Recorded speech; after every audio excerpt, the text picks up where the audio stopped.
तैयारी में मनीष मैं आपके पास उसके हमारे साथ हमारे सहयोगी दीप्ति रहेंगी, लेकिन एक बड़ी खबर दीप्ति ब्रेकिंग। बिल्कुल संतोष, देखिए बड़ी खबर, बीजेपी ने गोरखपुर, देवरिया, महाराजगंज और डुमरियागंज की जो सीटें हैं वो जीत ली है। इस समय की बड़ी ब्रेकिंग आपको बता रहे हैं। गोरखपुर से रवि किशन 1,03,000 वोट से जीते। डुमरियागंज से जगदंबिका पाल 42,000 वोट से जीते।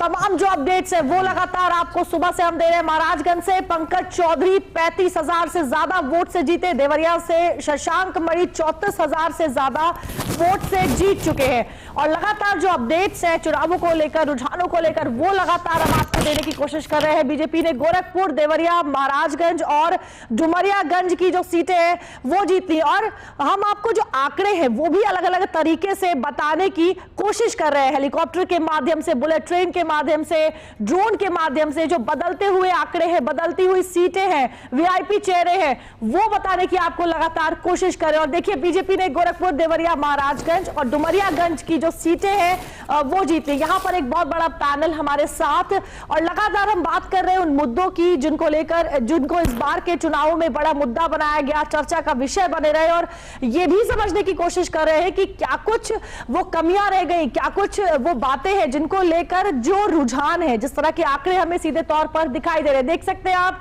किस तरह से कार में पहले एनडीए की 290 सीटों का जो रुझान है वो आ चुका है।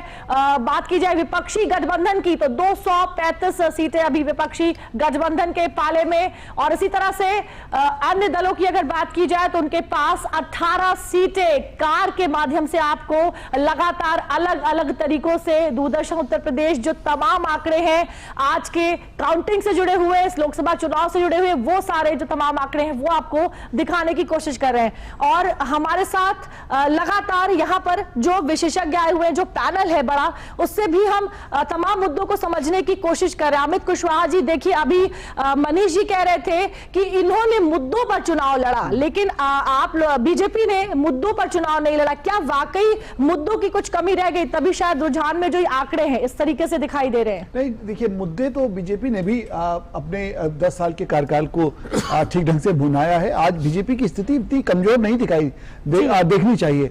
आज भी बीजेपी मेरे ख्याल से सबसे लार्जेस्ट पार्टी के रूप में उभर कर आई है और वोट प्रतिशत भी बीजेपी का इंटैक्ट रहा है।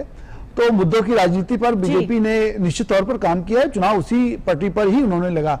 मेन स्ट्रेटजी जहां उनकी फेल होती हुई दिखाई दे रही है वो है कैंडिडेट के सिलेक्शंस में। जो इस तरीके से थोड़ा जल्दबाजी की गई, उत्तर प्रदेश के साथ खास संदर्भ के विषय में जल्दबाजी की गई प्रतिनिधियों के चयन में, उसके साथ साथ जो लोकल स्तर का जो प्रतिरोध था, जो गुस्सा था अपने प्रतिनिधियों के खिलाफ, उसको थोड़ा कहीं ना कहीं दरकिनार किया पार्टी ने, उसका असर दिखाई दिया। उसके साथ साथ पार्टी